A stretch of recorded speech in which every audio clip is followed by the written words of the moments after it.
자, 하나님께서 오늘 우리에게 주신 말씀은 누가복음 10장 25절부터 37절까지의 말씀입니다. 우리 구파발 소년부 친구들 부모님하고 성경 잘 읽었죠?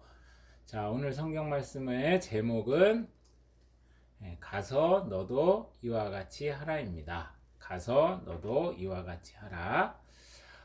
한 율법사가 예수님을 찾아왔습니다. 율법사는요, 당시에 백성들에게 하나님의 말씀을 가르쳐 주었던 그런 사람들을 율법사라고 하는데요.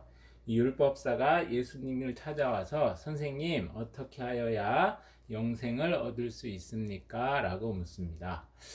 이 말씀에는 약간의 예수님을 시험하려는 의도도 포함되어 있었는데요. 예수님께서는 이 율법사에게 성경은 무엇이라 기록되어 있느냐라고 되묻습니다. 자, 이 율법사는 자기의 성경 지식을 뽐내기라도 하는 것처럼 내 마음을 다하고 목숨을 다하고 힘을 다하고 뜻을 다하여 하나님을 사랑하고 내 자신같이 이웃을 사랑하라 하였나이다 라고 대답을 합니다. 그러자 예수님께서는 내 대답이 맞다, 아주 잘 대답하였다 칭찬을 합니다. 그러자 이 율법사가 여기서 한 가지 더 질문을 하는데요. 그런데 예수님, 도대체 그러면 내 이웃은 누구입니까? 라고 되묻습니다. 그리고 여기서 이 질문에 대한 대답으로 예수님은 그 유명한 선한 사마리아 사람의 비유를 들려주시는데요. 한 사람이 예루살렘에서 여리고로 내려가고 있었습니다. 그런데 그 가는 길에 강도들을 만나서 이 강도들이 그 옷을 벗기고 때려서 거의 죽게 되었느니라 라고 이야기를 풀어주십니다. 목사님이 성지순례를 갔었는데, 그래서 그때 그 여리고로 가는 길을 한번 갔었어요. 근데 그 가이드를 해주셨던 목사님께서 하시는 말씀이, 실제로 이 예루살렘에서 여리고로 내려가는 길은 그 계곡, 그 험지여서 아주 사람들이 인적이 드문 그런 곳이었고요. 그래서 실제로 강도들이 많이 나타났던 그런 곳이라고 합니다. 자, 이렇게 강도를 만난 사람이 이제 거의 이제 그 물건을 다 뺏기고 쓰러져 있었는데, 그때 마침 그곳에 제사장이 지나가게 됩니다. 여러분들 잘 아시겠지만 제사장은 지금으로 치면 목사님과 같은 사람입니다. 그래서 예배를 주관하고 백성들에게 율법을 가르쳐주는 그런 이 제사장이 이 강도 만난 사람을 그냥 만났음에도 불구하고 못 본 채 지나가죠. 여기에는 두 가지 이유가 있었을 것 같아요. 첫째는 일단 그 사람을 이렇게 돌보게 됐을 때 따르는 책임감, 그런 것이 너무 싫었을 수도 있고요. 더 큰 이유는 제사장들은 당시에 이렇게 시체를 가까이 하게 되면 안 되는 그런 율법이 있었습니다. 그 율법을 핑계로 이 강도 만난 사람의 도와주어야 할 책임을 그냥 소홀히 한 거죠. 자, 두 번째로 누가 지나갔느냐? 레위 사람도 그 강도 만난 사람을 보고 외면하고 지나가게 됩니다. 저 레위 사람은요, 지금으로 치자면 전도사님이나 교회의 사무일을 돕는, 그래서 당시로 치자면 예배를 도와주던 그런 지파 사람을 레위 지파 사람이라 그랬는데요. 지금으로 치면 우리 성가대 지휘자라든가 아니면 전도사님 같은 사람들이 레위 집 사람이라고 조금 설명을 쉽게 할 수 있을 것 같습니다. 그러니까 이 사람도 굉장히 성스러운 일을 하는, 그런 선한 일을 해야 하는 사람임에도 불구하고 이 강도 만난 사람을 외면하고 지나갔습니다. 그리고 세 번째, 사마리아 사람이 이 사람을 보고 상처를 치료해 주었다, 이렇게 말씀을 하고 있는데요.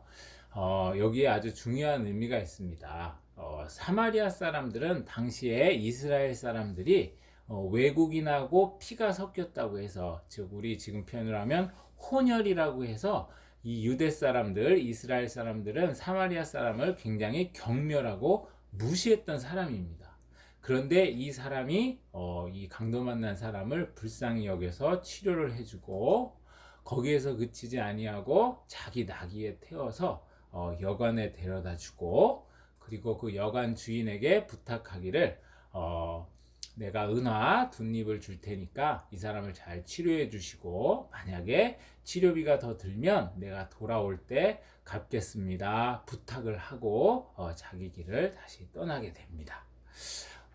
그리고 예수님께서 이 율법사에게 이렇게 묻습니다. 자, 이 세 사람 중에서 누가 강도 만난 자의 이웃이 되겠느냐라고 묻습니다. 그러자 이 율법사는 자비를 베푼 사람입니다 라고 대답을 하는데요. 자, 우리 여기에서 아주 중요한 한 가지는 제사장 레위인은 지금 우리로 치자면 예수님을 믿는다고 예배드리는 그리고 교회를 다니는 입으로만 말하는 그런 사람들이 바로 제사장과 레위인에 해당된다고 할 수 있겠습니다. 그렇지만 당시에 무시받고 멸시받았던 오히려 선한 사마리아인은 그 사람을 돌보아 주었는데요. 여기에 아주 깊은 영적인 의미가 있는 것입니다. 바로 예수님께서는 이런 율법사, 바리새인들, 서기관들이 허례허식에 젖어서 입으로만 사랑을 한다라고 하는 그런 그 사람들을 오히려 그렇게 살면 안 된다 가르쳐주고 오히려 멸시받는 경멸하는 그들이야말로 참사랑을 베풀었기 때문에 그들이 참된 이웃이다라고 가르쳐주고 있는 것입니다. 자, 우리 구파발 소년부 친구들도 교회를 다니지만 하나님을 믿는다라고 하지만 입으로만 그렇게 얘기를 한다면 바로 강도 만난 사람을 못 본 채 지나갔던 제사장과 레위인과 다를 바가 없습니다. 중요한 것은 오히려 행동으로 실천으로 그 사랑을 행하는 것이 중요하다는 것이 바로 이 선한 사마리아인의 비유의 참된 의미입니다. 여기 목사님이 한 뉴스를 캡처를 했는데요.